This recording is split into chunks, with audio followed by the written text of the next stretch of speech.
Mesdames, Messieurs, bonjour et bienvenue dans ce Trésor au Bénin. Voici le sommaire. Lancement officiel du projet Soutenir les femmes et les enfants dans les communautés cotonnières, SOFEC, phase 3. Les différents acteurs de mise en œuvre du projet se sont donné rendez-vous à Onclou pour lancer officiellement ce projet qui est le fruit du partenariat entre CARE International Bénin Togo, Cargill et puis Sodeco. Et ensuite, la première session ordinaire au titre de l'année 2023 s'est ouverte ce mercredi au Conseil économique et social. 30 jours durant, plusieurs sujets feront objet de réflexion. Il s'agit notamment pour les conseillers de se pencher sur l'étude des sujets d'autosaisine, les questions relatives à l'économie, du transport, à la promotion de l'intercommunalité et aux défis de la sécurité routière au Bénin. Et puis enfin, Handicap International vient en aide au service de kinésithérapie et au service de médecine physique et de réadaptation du Centre national hospitalier universitaire Ubemaga du Cotonou en équipement moderne. C'est un don d'une valeur de plus de 6 millions de francs CFA qui vient renforcer la capacité de prise en charge des personnes accidentées de la route. Et voilà pour vous le sommaire de ce Trésor Bénin. À nouveau, bonjour et bienvenue si vous nous rejoignez. Le partenariat entre CARE International Bénin Togo, Cargill et Sodeco accouche toujours d'initiatives visant à améliorer les conditions de vie et de travail des communautés cotonnières de la commune de Djougou. Ce partenariat s'est une fois encore matérialisé à travers le lancement officiel du projet Soutenir les femmes et les enfants dans les communautés cotonnières, SOFEC phase 3. Les différents acteurs de mise en œuvre du SOFEC se sont donné rendez-vous à Onclou ce mardi pour lancer officiellement ce projet. Alassane Arounan, Abdou Sabi Tressou pour le compte rendu. Pour consolider les acquis du projet, soutenir les femmes et les enfants dans les communautés cotonnières SOFEC, les différents acteurs ont opté pour la troisième phase du dit projet. Un projet financé par Cargill qui couvre désormais 10 villages, dont 6 à Partago et 4 à Onclou, dans la commune de Djougou. Par cette cérémonie de lancement officiel du SOFEC phase 3, les objectifs poursuivis sont dévoilés. SOFEC 3 vise à améliorer les moyens de subsistance et l'équité entre les sexes grâce aux chaînes de valeur agricoles. SOFEC 3 veut produire des impacts dans les 3 domaines de changement suivants. L'accès à des marchés inclusifs, l'accès à des ressources productives et les partenariats stratégiques pour la défense des droits des femmes et des enfants. La défense des droits des femmes et des enfants au cœur des multiples actions menées par Cargill, CARE International Bénin Togo et la Sodeco. Ce partenariat tripartite prend en compte la dimension sociale du coton. En effet, ce sont les dividendes issus de cette transaction autour du coton qui génèrent le financement de ce projet social au fait de soutenir le bien-être des populations dans les zones cotonnières. Le souhait de CARE Bénin Togo est de voir ce partenariat se renforcer pour permettre aussi l'extension de SOFEC vers d'autres zones de production cotonnière. CARE International Bénin Togo, Cargill et Sodeco mettent de bouchées doubles pour l'autonomisation de la femme et le bien-être des enfants.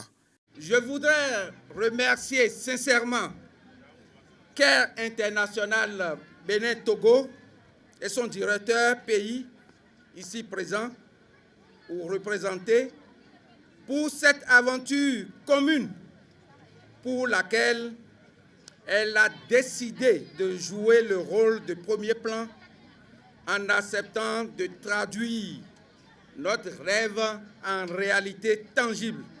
Merci Sodeco et à Cargill pour cette contribution au bien-être social des communautés cotonnières de Djougou. Vos interventions concourent à renforcer à la base les efforts du gouvernement et contribuent ainsi à la réalisation des objectifs du programme d'action du gouvernement PAG. Ce projet, qui va durer 24 mois, va impacter 7 760 bénéficiaires directs et 62 080 bénéficiaires indirects. Le concept de l'éducation pour tous se généralise en Afrique et de plus en plus la tendance est à l'enseignement technique et la formation professionnelle. Et dans ce cadre, dans ce contexte, le Bénin abrite depuis ce mercredi un atelier régional sur le renforcement des systèmes d'apprentissage dans l'économie informelle en Afrique. Voici le compte rendu de la première journée de travail, c'était hier avec Asiongmo Kaya Asiongmo, Rachidi Soubero. Des experts réfléchissent sur le renforcement des systèmes d'apprentissage dans l'économie informelle en Afrique. Venus de divers horizons, ils vont délibérer sur la manière de préserver et d'améliorer les systèmes existants. L'atelier, conjointement organisé par des partenaires techniques et financiers, dont l'Agence française de développement, entend promouvoir la qualité et l'innovation au terme de partage d'expériences. Je voudrais mentionner le fait que un certain nombre de projets qui ont été financés ici au Bénin ont pour nous été à la fois, j'espère, des succès au service de l'apprentissage au Bénin, mais aussi des sources importantes d'expérience et de capitalisation. Aujourd'hui, nous sommes engagés aux côtés de l'ADETE dans le soutien à la stratégie nationale, au développement, à la mise en œuvre de la stratégie nationale pour l'enseignement technique et la formation professionnelle. Des panels sont prévus pour le partage des expériences par des pays comme le Tchad, le Nigeria, le Kenya. Le cas du Bénin, depuis quelques années, fait école car le pays met l'accent sur l'enseignement technique et la formation professionnelle à travers des réformes. Grâce à cette réforme, l'effectif des apprentis s'est considérablement accru dans le cadre des deux systèmes, offrant ainsi aux jeunes non scolarisés ou en décrochage scolaire une voie claire pour acquérir les compétences nécessaires à l'exercice d'un métier avec des certifications reconnues au plan national. Cette expérience de réforme du système de formation professionnelle par apprentissage a réussi à combiner des approches ascendantes et descendantes. Des défis sont à relever dans ce sous-secteur de l'enseignement. Que ce sous-secteur de l'éducation a connu depuis 2001 des réformes, mais qui n'ont pas réussi à insuffler au système la dynamique souhaitée pour faire face efficacement aux défis de professionnalisation de nos formations, afin de permettre à nos apprenants et apprentis l'acquisition de compétences nécessaires en adéquation avec le besoin du marché du travail. C'est donc un défi majeur auquel la plupart de nos pays africains, notamment, doivent faire face avec célérité en raison de la forte progression démographique que ces pays enregistrent. C'est pourquoi l'atelier permettra de présenter les avancées réalisées au Bénin et d'autres pays africains, puis d'encourager la collaboration. Également au centre des débats, il sera question de comparaison d'approches innovantes en matière de partenariat. Et puis le gouvernement béninois, dans cette dynamique de promotion de l'enseignement technique et de la formation professionnelle, a entamé la construction de nouveaux lycées et de nouvelles écoles de métiers. Au lycée de technique Koulibaly de Cotonou, il se tient des ateliers sur différentes formations qui réunissent des experts béninois et étrangers également. Le ministre des enseignements secondaires et techniques de la formation professionnelle et son collègue de l'enseignement supérieur de la recherche scientifique leur ont rendu visite, bien entendu, hier matin. On va suivre un bout des propos recueillis sur place par notre équipe de reportage. Depuis le 13 février, les travaux ont démarré par une première étape qui est relative à l'analyse de la situation du travail. L'analyse de la situation du travail, c'est quoi? Au fait, comme l'enseignement et la formation technique professionnelle forment pour les entreprises, c'est qu'on invite les professionnels de ces entreprises pour qu'ils viennent décrire les activités, les tâches, en tout cas tout ce qu'ils font dans chaque métier pour que les gens puissent compiler et voir si c'est en lien avec leurs besoins. Et c'est ce travail-là qui est en train d'être fait aujourd'hui dans le secteur du bois, de la menuiserie bois. Vous voyez qu'il travaille sur les métiers de construction en bois. Il y aura au total 50 commissions. Donc, ces 50 commissions qui vont travailler sur 50 métiers. Et nous allons exploiter les fruits de leurs travaux dans nos écoles de métiers et dans nos lycées techniques. Donc, nous sommes arrivés pour leur dire que le gouvernement a toujours l'œil sur ce qu'ils font. Et ce qu'ils font va déterminer la qualité donc des enseignements qui seront dispensés dans nos nouveaux lycées, dans nos écoles de métiers. Ils ont l'expertise. Ici, les travaux sont conduits par FEI, Entendez France Éducation Internationale. Son expertise et sa renommée internationale sont reconnues. Et vous voyez également des experts nationaux que nous connaissons, des anciens inspecteurs généraux, des ministères, inspecteurs pédagogiques, qui ont quand même donné le meilleur d'eux-mêmes, qui ont prouvé leur professionnalisme. Je crois que la qualité des hommes ici n'est plus donc à démontrer et nous attendons de bonnes choses. Et puis on en vient à présent à cette remise de prix au consortium Diabetos, lauréat du prix 2021 du programme d'appui à la recherche et à l'innovation de la CEDEAO. La cérémonie de la célébration de la science s'est déroulée dans l'après-midi de ce mardi dans l'amphithéâtre Idriss Déby Itno de l'université d'Abomey-Calavi, en présence de la ministre de l'Enseignement supérieur, de la recherche scientifique, de plusieurs autres personnalités et autorités universitaires et des chercheurs également. L'initiative de la CEDEAO vise à inciter les chercheurs à s'investir davantage dans la recherche et dans l'innovation. Voici le compte rendu. Devant la communauté universitaire scientifique d'Abomey-Calavi, le consortium Diabetos, lauréat du prix 2021 du Paris, Entendez, programme d'appui à la recherche et à l'innovation de la CEDEAO, reçoit son prix constitué d'un certificat, d'un trophée, d'une plaque de reconnaissance et d'un chèque de $200 000 US. Une remise de prix qui vient couronner un long processus de sélection mis en place par l'institution sous-régionale. Le consortium a présenté une initiative qui se base sur une pathologie d'intérêt mondial, le diabète, mais en proposant une approche holistique pour qu'à la fin, nous aboutissons à des résultats probants. Il s'agira pour nos communautés scientifiques de répondre à la question essentielle de comment passer des résultats de la recherche à des produits réels utilisables par nos populations. Il s'agit ici d'arriver à des recettes standardisées, ce que l'OMS appellera des médicaments traditionnels améliorés, et donc des médicaments dont on connaît avec précision la composition et dont on assure la qualité, l'efficacité et également la sûreté.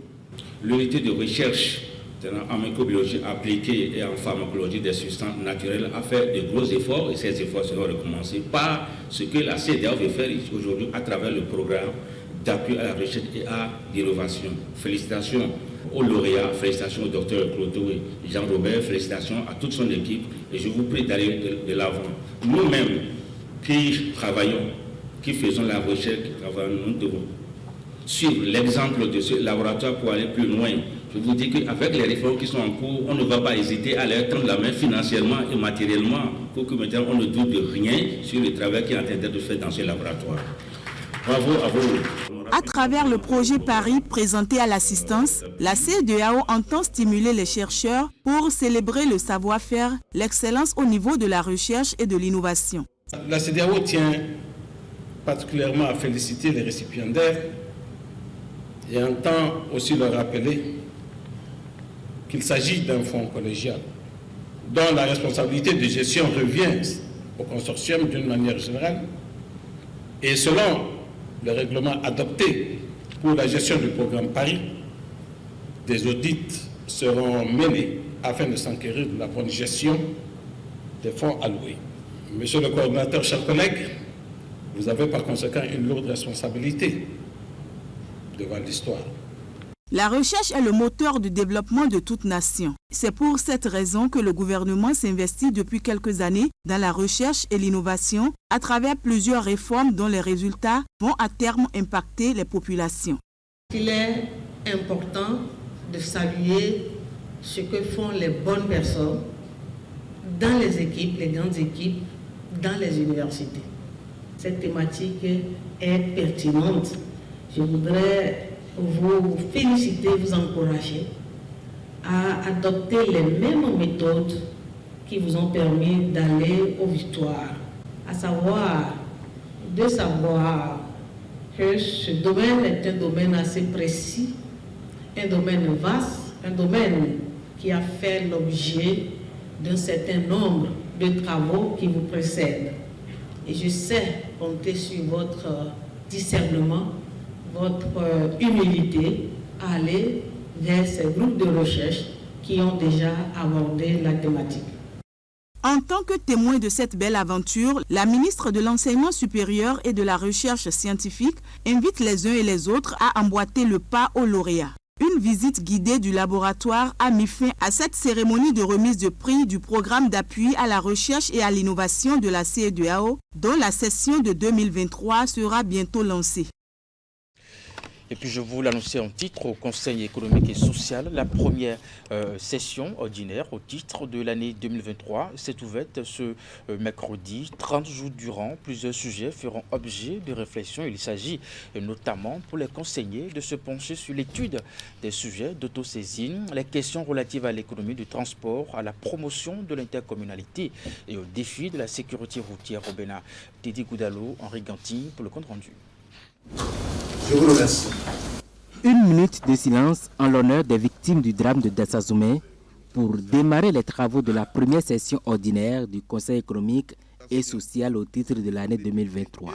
Un moment solennel qui traduit l'attachement du CES aux familles éplorées dans cette tragédie. S'agissant du drame de Dassa, j'ai, au nom de tous les conseillers et en mon nom personnel, exprimer la solidarité du Conseil économique et social en me rendant au CNHU au chevet de certaines victimes admises dans ce centre hospitalier de référence. J'ai pu constater que l'État a mis en œuvre toutes les dispositions humainement possibles pour sauver ceux qui pouvaient encore l'être, même si la dernière décision émanant de Dieu. Je voudrais ici et maintenant réitérer en votre nom à tous mes condoléances à toutes les familles endeuillées par ce drame et prier que le Seigneur et les mânes de nos ancêtres nous éloignent de tels événements funestes. Cette première session du Conseil économique et social repose sur plusieurs activités. Des réflexions seront menées sur l'étude des sujets d'autosaisine, les questions relatives à l'économie du transport, à la promotion de l'intercommunalité et aux défis de la sécurité routière au Bénin. Dans cette perspective, il s'agira d'élaborer les thèmes de référence, de préparer les visites de terrain, d'identifier les sites et d'élaborer les outils de collecte de données. La présente session ordinaire sera également consacrée à l'examen et à l'adoption de mon rapport d'activité au titre de l'année 2022. Il en sera de même du procès verbal de la première session extraordinaire de l'année en cours. Une communication suivie d'échanges sur les enjeux et les perspectives du secteur du numérique au Bénin viendra parachever nos travaux. Des pistes de solutions aux différents défis de développement du Bénin sont donc attendues des échanges. Rappelons qu'en remplacement du conseiller feu Nestor Wadaï, Laïsi Radji est officiellement installé pour combler le vide au sein des conseillers du CES. Mais dans la suite de ce trésor au Bénin, 20 promoteurs de radiodiffusion sonore commerciale, confessionnelle et non commerciale ont signé leur convention avec la haute autorité de l'audiovisuel et de la communication ce mercredi. C'est le dernier acte de mise en service des différentes fréquences, bien entendu. Et puis après leur période d'essai, c'était à l'occasion de l'ouverture de la première session ordinaire de l'année 2023 de la HAC. Le compte rendu dans ce reportage de William Cliquant, Rachidi Soubirou. La principale préoccupation à examiner au cours de cette première session ordinaire de 2023 à la haute autorité de l'audiovisuel et de la communication est la réforme du secteur des médias. L'instance de régulation promet des réflexions approfondies au sein de la commission temporaire chargée de proposer ces réformes. En saluant les démarches déjà entreprises par les fêtières pour la concrétisation de cette ambition, le président de l'institution encourage les corps constitués de la presse à prendre une part active dans ces discussions. Bientôt, le secteur de la presse sera porté par un renouveau transfigurateur et particulièrement inspirant. Chers amis de la presse, vous êtes conviés à jouer votre partition pour que les enjeux liés aux réformes souhaitées puissent être reconsidérés, examinés à la loupe et déterminés avec exactitude.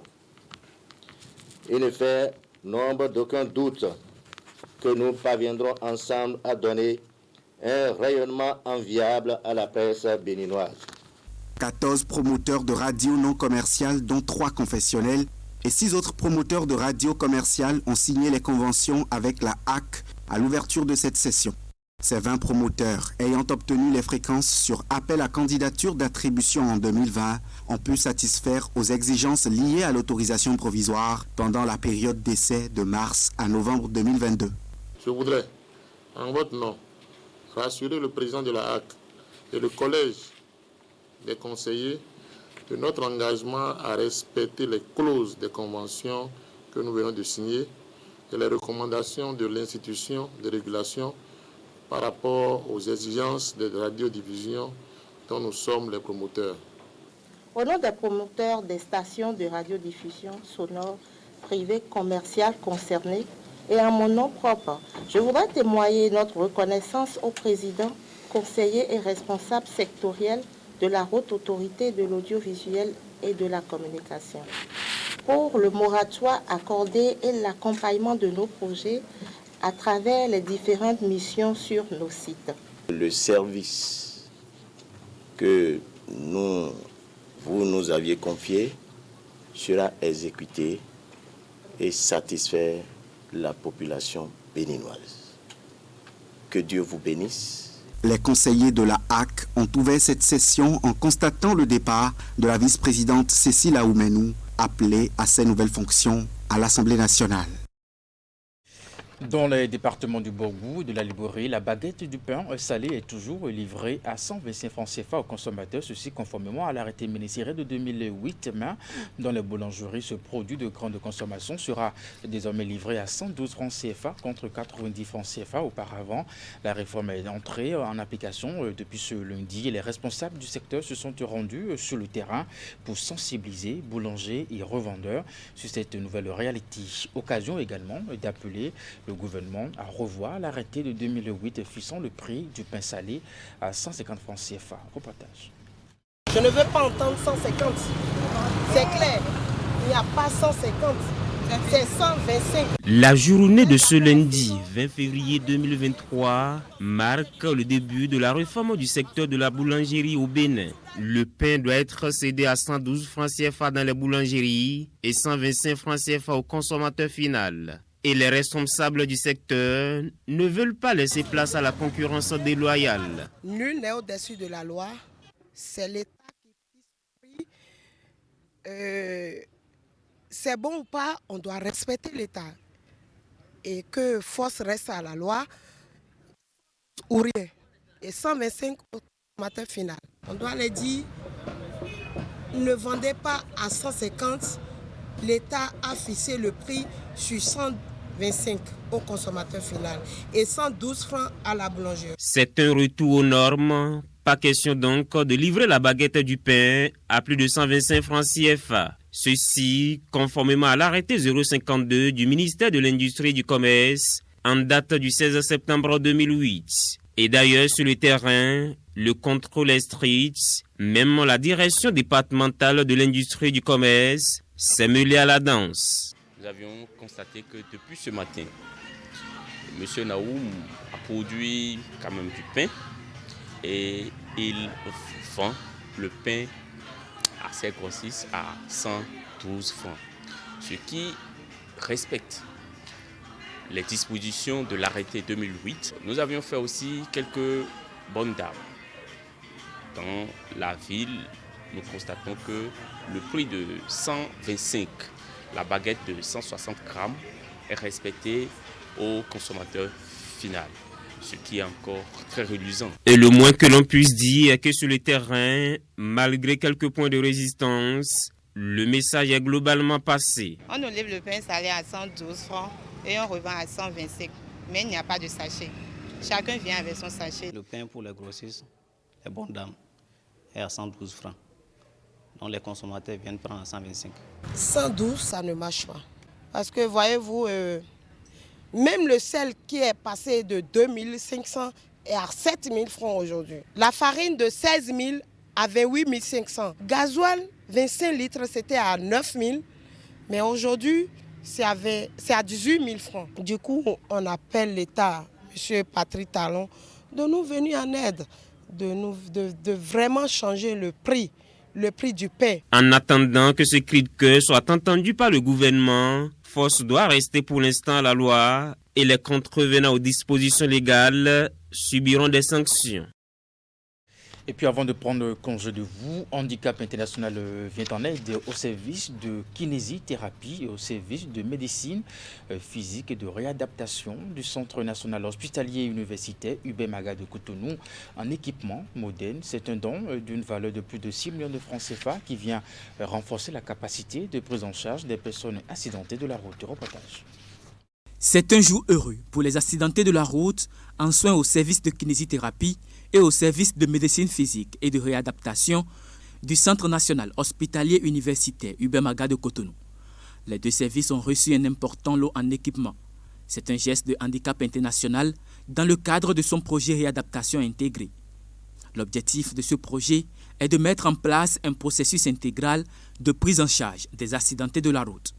Nous avons voulu équiper des services de kinésithérapie et le service de médecine physique et de réadaptation du CNHU, ces services-là qui reçoivent les accidentés de la route pour leur assurer une pleine fonctionnalité, pour les remettre dans leur quotidien, dans leur activité. Nous avons un appareil d'ultrason, nous avons donc un rameur, nous avons des appareils de pressothérapie pour le drainage lymphatique. Nous avons du matériel roulant, le fauteuil roulant, nous avons des déambulateurs, nous avons du matériel pour la prise en charge en hospitalisation des patients pour une rééducation intensive, donc les chaises garde-robe, les lits, les matelas anti-SK et un certain nombre d'éléments de prise en charge médicale qui se font dans les services de réadaptation et notamment dans la clinique universitaire de médecine physique et de réadaptation où nous sommes ici actuellement. Ce don en matériel adéquat vient renforcer la capacité de prise en charge des accidentés de la route du Centre national hospitalier universitaire UBEM-AGA de Cotonou. Et aujourd'hui, nous sommes les premiers bénéficiaires de cette proximité du HI avec les services de rééducation. Et je voudrais très sincèrement remercier HI et particulièrement le Dr Torion pour son apport et sa contribution pour la réalisation de ça. Je peux vous garantir que nous nous occuperons de ce matériel. Nous prendrons soin de ce matériel. Et si bien que dans 1 an, dans 2 ans, dans 3 ans, vous pouvez passer, vous verrez que ce matériel est bien utilisé.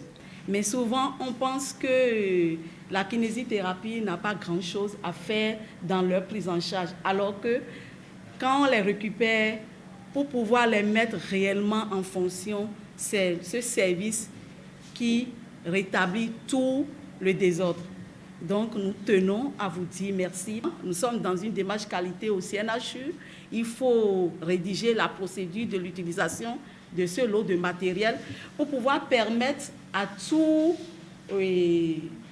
vos collaborateurs de les utiliser aisément. Un vide comblé par ce geste de Handicap International pour lequel le directeur général du Centre national hospitalier universitaire UBEM-AGA de Cotonou manifeste toute sa gratitude. Ce lot de matériel vient naturellement combler un vide que nous n'avons pas. Soyez-en remerciés pour avoir pensé au CNHU, parce que ce n'est pas uniquement au CNHU que vous avez des services de kinésithérapie, ce n'est pas uniquement au CNHU que les accidentés de la voie publique viennent, mais vous avez jeté votre dévolu sur nous et cela nous va droit au cœur. Nous vous remercions pour ce lot de matériel et vous assurons que, évidemment, ce sera utilisé à bon escient. Rappelons qu'avant l'étape du CNHU Hubert Maga de Cotonou, l'équipe de handicap international était également à l'hôpital de zone de Ouida et d'Abomey-Calavi pour le même exercice. Mesdames et messieurs, c'est la fin de ce 13h au Bénin. Merci de l'avoir suivi, de votre fidélité également dans la suite des programmes à 16h.